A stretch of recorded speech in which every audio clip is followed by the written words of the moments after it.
Bonsoir mesdames et messieurs, bienvenue dans ce 23h dont voici les titres. Nous allons ouvrir le journal par ce drame à Dabou. Une classe s'effondre sur des élèves à Débrimou, à quelques kilomètres de la ville. Une élève de CM2 a été tuée.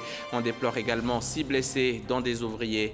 La classe était en réflexion pendant que les cours avaient lieu. Amadou Bon Coulibaly est à Davos, en Suisse. Il a pris part ce mardi à la 48e réunion annuelle du Forum économique mondial qui se tient du 23 au 26 janvier sur le thème « Créer un avenir commun dans un monde fracturé ». Le Premier ministre a participé aujourd'hui au panel consacré à l'un des défis majeurs actuels, améliorer l'accès énergétique en Afrique. L'actualité, c'est aussi les élections locales et sénatoriales prévues cette année en Côte d'Ivoire. La commission électorale indépendante les prépare. Elle a entamé ce mardi les consultations avec les partis politiques. Elle les invite à déposer au plus tard le 3 février prochain la liste de leurs membres. Rendons-nous tout de suite à Dabou. Le village de Débrimou est en pleurs. La classe de CM2 de l'école primaire Abraham s'est effondrée aujourd'hui même sur enseignants et élèves. Bilan, une élève tuée et 6 blessés, dont des ouvriers qui travaillaient au sein de l'école. La classe était en réhabilitation pendant qu'avaient lieu les cours. Le reportage d'Issa Tchonaïo. Lundi noir à Débrimou, village situé dans la commune de Dabou. Un pan du mur de la classe de CM2 de l'EPP Débrimou Abraham cède en pleine réfection du bâtiment. Le toit s'écroule sur les élèves. Bilan, 6 blessés, 4 élèves, 2 ouvriers et une élève décédée. J'ai échangé avec l'entrepreneur. Il m'a dit que le travail pouvait se faire sans déranger les enfants. Et j'ai dit, mais quel est le plan? Il m'a dit non, il va faire un fossé à 1 mètre 20 ou 50 par rapport à l'ancien mur. À une certaine hauteur, à ce moment-là, on bloque la charpente et puis les enfants dégagent, ils vont. Nous, on va faire tomber l'ancien mur. C'est ce qui a été arrêté. Et ils ont engagé les travaux de midi pratiquement jusqu'à 16h15 où le drame est parvenu. Nous sommes en deuil parce que nous venons de perdre un élève très brillant, le premier de sa classe. Il est décédé d'une manière inattendue. Les élèves blessés racontent leur calvaire. Quand j'ai eu la détonation, je me suis couché sur le banc. Et puis, les toits sont tombés sur mon dos. C'est ça, maintenant, j'ai commencé à crier le nom du directeur. Et puis, ça venait soulever les toits, et puis je me suis levé, puis je suis venu au dehors, puis j'ai commencé à pleurer. La classe de CM2 n'est pas un cas isolé dans cette école construite en 1973. D'autres bâtiments sont également fissurés, constituant ainsi une réelle menace pour les élèves. Je lance un appel aux autorités de ce pays à nous aider à refaire ce bâtiment rapidement pour que les cours reprennent normalement. 5 des 6 blessés sont hors de danger. Ils ont été libérés après les soins. Un ouvrier dans un état critique a été évacué au CHU de Yopougon. Prompt rétablissement aux blessés, toutes nos condoléances à la famille éplorée. La commission électorale indépendante prépare les élections municipales, régionales et sénatoriales prévues cette année. La CEI a entamé les consultations avec les partis politiques. Le président de l'institution invite les formations politiques à déposer au plus tard le 3 février prochain la liste de leurs membres devant constituer les commissions électorales locales. Gabriel Zani. 2018. Une année électorale cruciale pour la commission électorale indépendante. Ce mardi, la CEI a réuni les représentants des partis politiques pour recueillir leurs avis sur certains points. Le premier, la liste des membres des partis politiques devant constituer les commissions électorales locales. Vous nous enverrez la liste des personnes que vous souhaitez voir intégrer les commissions électorales locales et le délai pour le dépôt de ces listes, c'est le 3 février.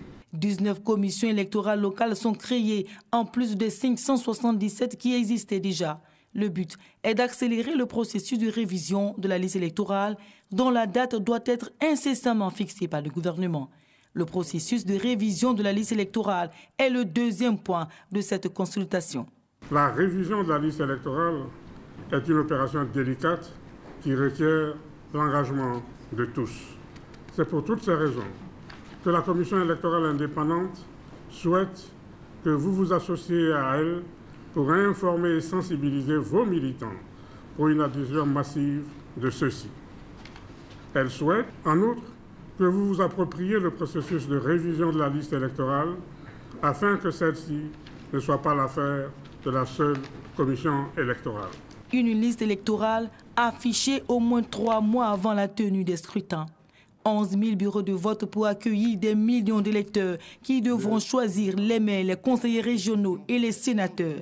La participation des partis politiques à ces différentes étapes est cruciale pour la crédibilité des élections. À l'issue de cette rencontre, notre reporter a recueilli les réactions de représentants de partis politiques. On les écoute. Puisque nous souhaitons que des élections se fassent sans qu'il y ait des accros majeurs, alors il faudrait que la CEI soit complètement réformée.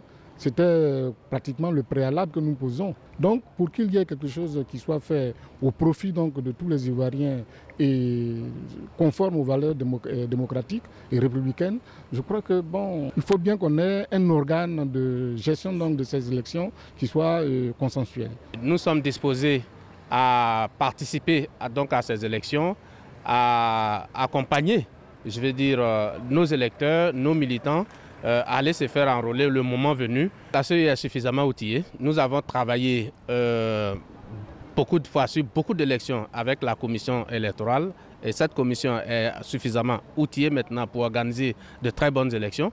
Nous avons vu les élections présidentielles, ça s'est bien passé. Le FPI a décidé de participer à toutes les élections. Et le FPI va lutter pour une réforme de la CEI parce que cette CEI-là est déséquilibrée et inéquitable. Tout parti politique sérieux ne peut pas ne pas participer à ces élections. Nous sommes un parti membre du RADP, c'est bien entendu, mais tous les partis membres du RADP, bien évidemment, s'organisent pour participer à ces élections pour que chaque parti ayant des élus, le RADP puisse sortir renforcé à l'issue de ce processus. Ce que nous allons faire dès maintenant, c'est de toucher rapidement nos militants et enfin devant toute la Côte d'Ivoire pour qu'avant le 3 février, on puisse déposer surtout dans les nouvelles CEL qui vont ouvrir nos représentants dans les lieux de vote. À Davos, en Suisse, l'on a procédé ce mardi à l'ouverture officielle du Forum économique. Plus de 3000 participants se sont réunis pour réfléchir sur l'économie mondiale. Le forum a été inauguré par le Premier ministre indien qui a défendu l'ouverture des frontières commerciales et financières. La délégation ivoirienne est conduite par le Premier ministre Amadou Gon Coulibaly. Adama Koné, reportage. 350 gouvernants et plus de 1000 dirigeants d'entreprises au pied des montagnes de la commune de Davos, à l'est de la Suisse. À ce 48e rendez-vous annuel dénommé Forum économique de Davos, l'Afrique veut se définir une perspective stratégique. Si le panel a été fermé aux médias, le Premier ministre ivoirien livre les clés d'un développement harmonieux du continent. Un parcours initiatique qui passe d'abord par la transformation. Nous avons un grand défi qui est celui donc, de l'emploi, notamment de l'emploi des jeunes. Et que pour relever ce défi, il est extrêmement important que l'Afrique s'industrialise. Il n'y a pas d'autres solutions, il faut que nous puissions nous industrialiser. Et pour des pays agricoles comme le nôtre, donc cela passera par une agro-industrie extrêmement forte, une transformation de nos matières premières agricoles. Mais de manière plus générale, donc, que ce soit au niveau des ressources minérales, que ce soit au niveau donc, des ressources pétrolières, gazières, tout ce que vous voulez. Donc, il est important que l'Afrique transforme donc, ces matières premières pour avoir donc, le maximum de valeur ajoutée et capter donc, tous les éléments de la chaîne donc, de valeur donc, au niveau donc, des différentes filières. Toutefois, la modification structurelle des économies africaines nécessite une mobilisation de fonds. Le gap en la matière s'élève à plus de 100 milliards de francs CFA chaque année. La question de l'investissement reste donc une préoccupation. Il faut trouver donc, les financements. Donc, nous avons travaillé aussi sur la mobilisation donc, des financements donc, pour combler donc, ce gap d'infrastructures. L'investissement dans les zones industrielles est extrêmement aussi important pour permettre d'avoir l'environnement qu'il faut pour permettre aux industries donc, de pouvoir s'installer. L'Afrique enregistrera dans les années à venir le quart de la population mondiale, dont les 50% seront des jeunes. c'est tout naturellement que les étapes d'industrialisation et d'investissement doivent être accompagnées d'une qualité des ressources humaines. Il faut donc avoir une main-d'œuvre qui soit qualifiée. Il faut donc former les jeunes, que ce soit au niveau de l'élite, pour encadrer tout le monde, mais il faut aussi au niveau des ouvriers, des employés, etc., au niveau des zones de maîtrise, aussi un personnel qui soit qualifié. Donc la formation professionnelle est extrêmement importante. Le Forum économique mondial de Davos se penchera entre autres sur les causes des multiples fractures politiques, économiques et sociales dans le monde.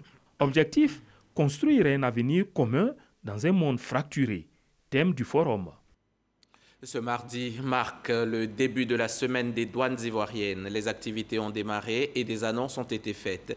Pour l'année 2018, les douanes ivoiriennes se fixent comme objectif de recettes 1803 milliards de francs CFA contre 1723 milliards l'année dernière. Mais comment atteindre cet objectif? Les agents des douanes misent sur de meilleures stratégies en vue d'une mobilisation des ressources. Les précisions de Lanciné Bakayoko.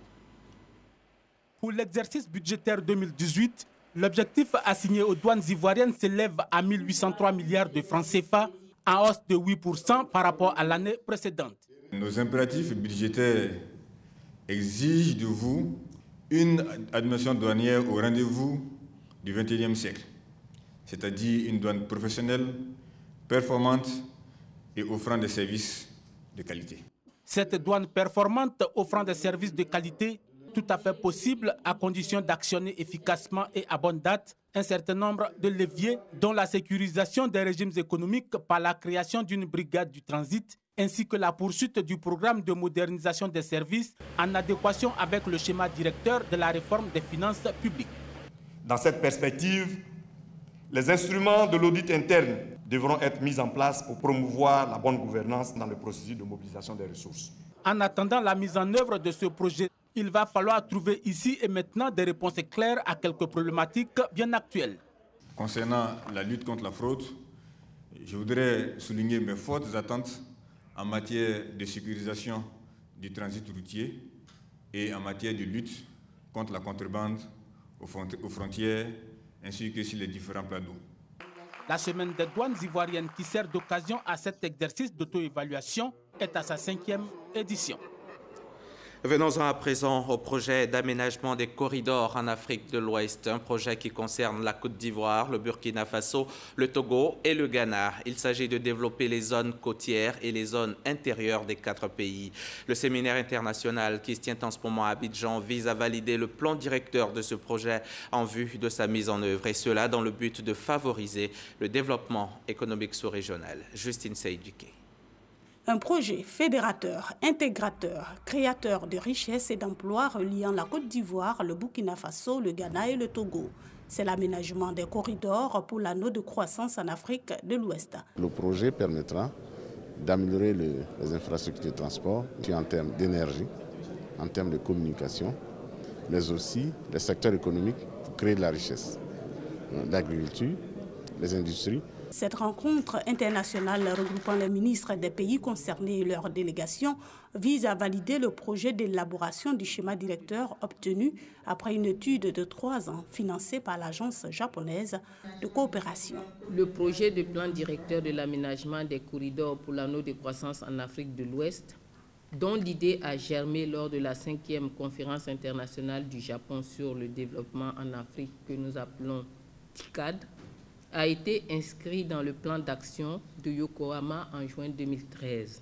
Je puis vous assurer que le gouvernement ivoirien, après la validation et l'adoption du projet, ne ménagera aucun effort pour sa mise en œuvre dans le cadre de politiques nationales et des plans opérationnels de développement.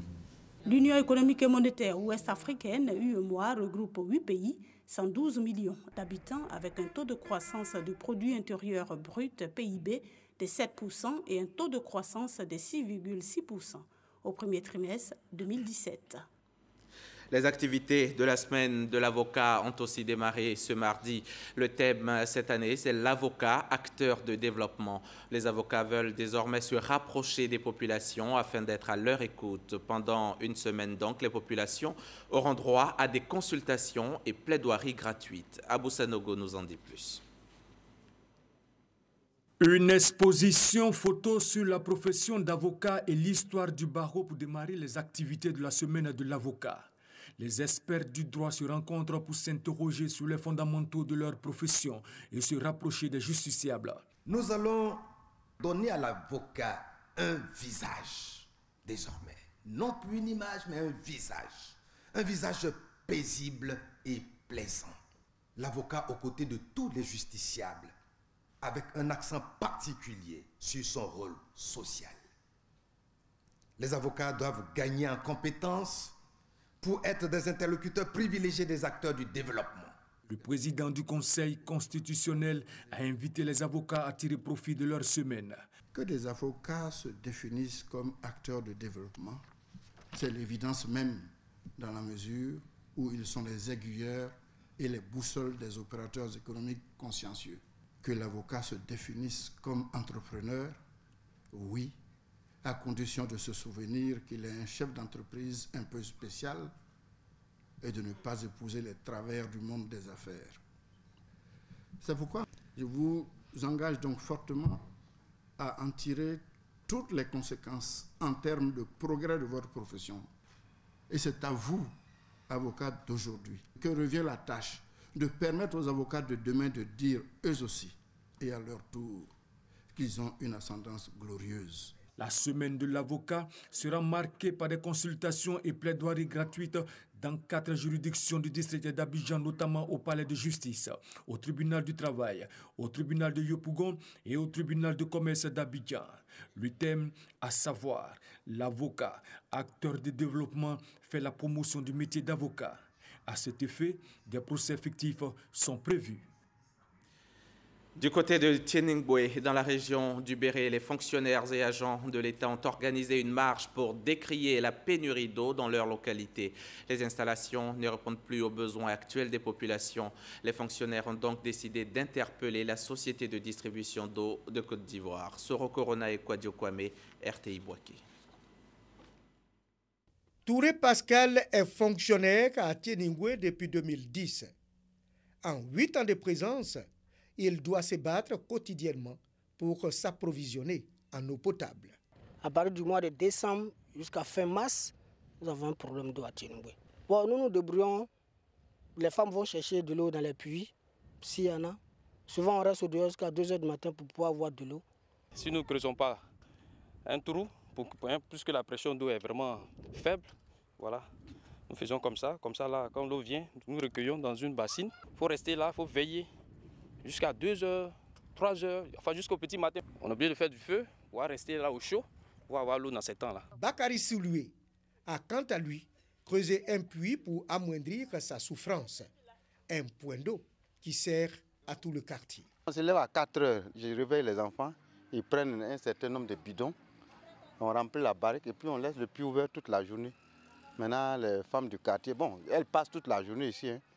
Hier même là, moi-même, je me suis promenée. C'est une qui fait seulement hier eu. Donc j'ai préparé à 23 h, les enfants ont mangé. Souvent, on dort même sans manger parce qu'il n'y a pas l'eau. Les installations des années 80 ne répondent plus aux besoins d'une population estimée à plus de 18 000 âmes. Les travaux entamés en 2015 par le programme présidentiel d'urgence PPU pour régler cette difficulté sont en veilleuse. Il ne reste pas grand-chose. Si déjà on a tiré la ligne pour envoyer dans le village où il y a le forage, ça veut dire qu'il faut placer 2 poteaux, un transfo et puis l'équipement sur la clôture et puis alimenter. Pour crier leur ras-le-bol, les fonctionnaires et agents de l'État en service dans cette localité ont marché dans les rues de Tieningwe. Administration publique et établissements scolaires sont restés porte close. En attendant le redémarrage des travaux pour raccorder les ménages aux nouvelles installations, le calvaire des fonctionnaires de Tieningwe continue. Une situation qui va s'empirer avec la longue saison sèche qui vient de débuter. La phase 2 du projet filets sociaux productifs qui prend en compte 30 000 ménages démunis était au centre d'une rencontre, celle entre le ministre de l'Emploi et de la Protection sociale et une mission technique de la Banque mondiale. La réunion a permis de faire le bilan à mi-parcours de l'opération. Les filets sociaux initiés par le gouvernement visent, je le rappelle, à lutter contre l'extrême pauvreté en Côte d'Ivoire. Le reportage de Grace Kando. Une mission d'assistance technique de la Banque mondiale pour la mise en œuvre du projet filets sociaux productifs au ministère de l'Emploi et de la Protection sociale. Cette rencontre consiste à faire le bilan des opérations en cours. Le projet filets sociaux du gouvernement ivoirien est financé par la Banque mondiale à hauteur de 25 milliards de francs CFA.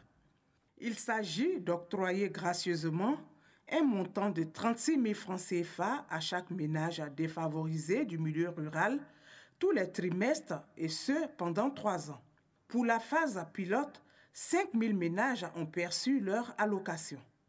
En ce qui concerne la phase de passage à l'échelle nationale, ce sont 30 000 ménages qui sont concernés.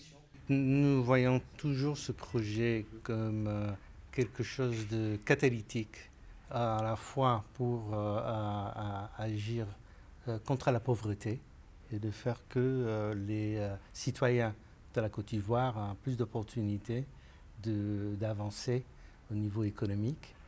Et aussi, on a beaucoup parlé de la possibilité de rendre les citoyens, surtout avec des revenus modestes, plus productifs et donc avoir plus de possibilités d'autonomie financière et sociale.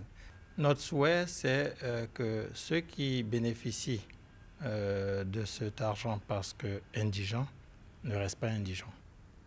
Et ce que nous proposons à la banque, c'est donc un accompagnement qui permette à des gens qui sont déjà en zone rurale, qui sont déjà habitués à l'agriculture et à l'élevage, puissent participer à des activités génératrices de revenus. Au total, 12 régions du milieu rural des zones centre, nord et ouest bénéficient du projet filets sociaux productifs. Après les départements d'Issia et de Biancouma, c'est au tour de Tengrela de disposer de sa maison du vivre ensemble. La maison du vivre ensemble, une institution de règlement de conflits et de promotion des valeurs de la cohésion sociale et de la paix. Les travaux de construction de l'ouvrage ont été lancés ce dimanche par la ministre Mariatou Koné. Mamadou Kwasi. Le département de Tengrela est confronté depuis ces dernières années à de nombreux conflits. Conflits liés au foncier et aussi entre les éleveurs et les agriculteurs. Dans quelques mois, une bâtisse dénommée la Maison du Vivre Ensemble sortira de terre. Une institution qui servira de cadre de règlement de conflits, de promotion de la cohésion sociale et de la paix. Même si elle est pas là, vraiment on cherche Dieu pour que nous aide. Avec la dialogue, on va régler, pour mettre ensemble, pour régler tous les palabres qui rentrent chacun de nous. La ministre Mariatou Koné a saisi l'occasion pour inviter les chefs de communauté et les chefs traditionnels à promouvoir les valeurs de paix pour le développement de la région de la Bagoué. Jouer ce rôle qui est celui d'être des artisans de paix pour la prévention et la gestion des conflits. Et si par extraordinaire ce conflit venait à naître, vous devez nous aider rapidement à éteindre le feu afin que nous ayons une paix durable dans la Bagoué, parce que c'est grâce à la paix, grâce à la stabilité, que le développement que nous souhaitons peut arriver. Et donc je voudrais vous encourager, les chefs, à entretenir la paix. Cette initiative du gouvernement est bien appréciée par les cadres de la région de la Bagoué, plus que jamais engagés à jouer la carte de l'unité et de la cohésion pour l'amélioration des conditions de vie de leurs parents. Vous donnez à la Côte d'Ivoire entière un bel exemple d'harmonie et la cohésion, fruit et l'éloquente application du vivre ensemble. C'est la première. Nous avons fait la demande pour une dizaine de maisons dans la région de la Bagoué pour justement donner des outils aux chefs pour régler les conflits. Mais il faut dire que ça existait déjà ce qu'on appelle l'arbre à palabre. En plus de la construction de la maison du vivre ensemble, le département de Tengrela va bénéficier de 2 autres projets communautaires pour le renforcement de la cohésion sociale. Cette cérémonie de lancement des travaux a permis à la ministre de la Femme, la protection de l'enfant et de la solidarité, Mariatou Koné, de remettre les chèques aux structures en charge de la réalisation des travaux. Il est exactement 23h24, l'heure pour moi de vous amener au marché, un marché de nuit, et c'est à Bengourou qu'on le trouve et il ne désemplit pas. Sur place, les étals sont régulièrement visités par les clients qui y trouvent ce qu'ils veulent, mais surtout à très bon prix. Le constat de notre reporter Eugène Atoubé. Il est 17h30 à Bengourou quand dans la ville, le soleil commence à se coucher. Pendant ce temps, au quartier Château, il y a une rue qui semble commencer son réveil. C'est la rue contiguë à la place de la Solidarité, transformée tous les jours à cette heure en terrain de football. Dans une atmosphère de marché, automobilistes, piétons, vendeurs ambulants et motocyclistes se disputent le passage sur cette rue, destination privilégiée des populations d'Abengourou. Si nous n'avons pas ce que nous voulons avoir dans notre quartier, nous sommes obligés de venir là pour chercher pour nos enfants. Je suis venu chercher une chaussure pour ma fille. Au marché, souvent on trouve des petits trucs qui sont chers. Avec ici, on peut en trouver 3 au même prix. Voilà le vrai visage de la rue appelée marché de nuit. Filmé quelques heures plus tôt, un endroit calme, dans son aspect normal. Mais aussitôt le soleil a disparu dans le ciel, cette rue subit une totale transformation pour devenir cette rue commerçante, bruyante, chaude, attractive même, qui fait la singularité du quartier Château autant qu'il ajoute au pittoresque de la ville. Tous les soirs, le commerce y est roi. Avec ses vedettes, ses vendeurs d'origine ghanéenne pour la plupart, aux techniques de vente bien particulières.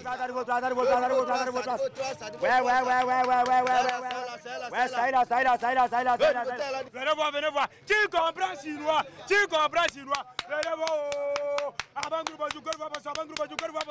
C'est ainsi tous les jours de la semaine, de 17h30 jusque tard dans la soirée en ce lieu, où vendeurs et acheteurs tirent de leur présence de réels bénéfices. Il n'y a pas de honte.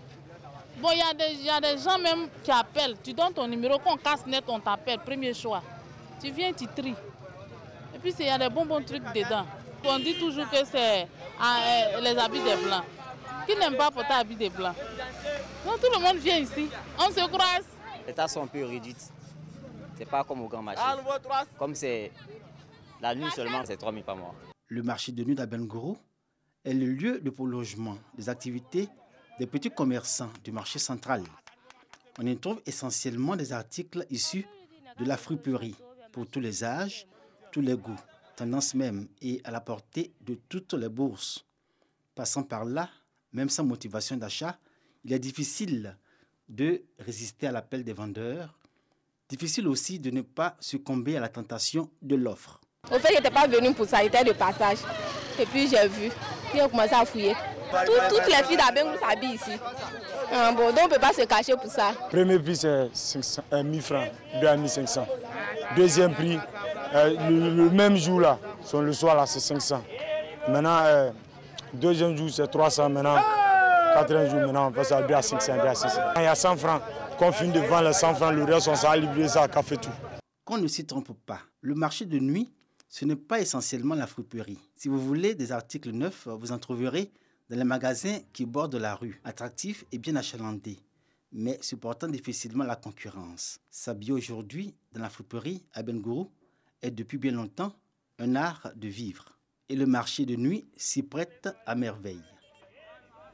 Reportage signé Eugène Atoubé. En Afrique du Sud, les négociations sont engagées entre le président sud-africain Jacob Zuma, accusé de corruption, et son parti, le Congrès national africain, ANC, pour son départ anticipé du pouvoir. L'ANC veut donc mettre un terme avant l'heure à un peu plus d'1 an d'élections cruciales. Le parti a évoqué le sujet lors d'une réunion de ses dirigeants. C'était le week-end dernier à Pretoria.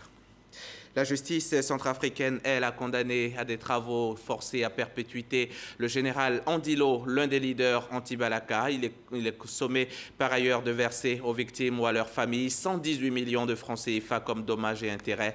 Le parquet l'a condamné pour assassinat, séquestration, association de malfaiteurs, vol aggravé et détention illégale d'armes de guerre. C'est le premier acteur de la crise qui a ravagé la Centrafrique de 2013 à 2015 qui est ainsi condamné. Sa défense compte interjeter appel. Voilà, c'est la fin de ce journal. Merci de l'avoir suivi. Excellente soirée sur la chaîne Kirasa.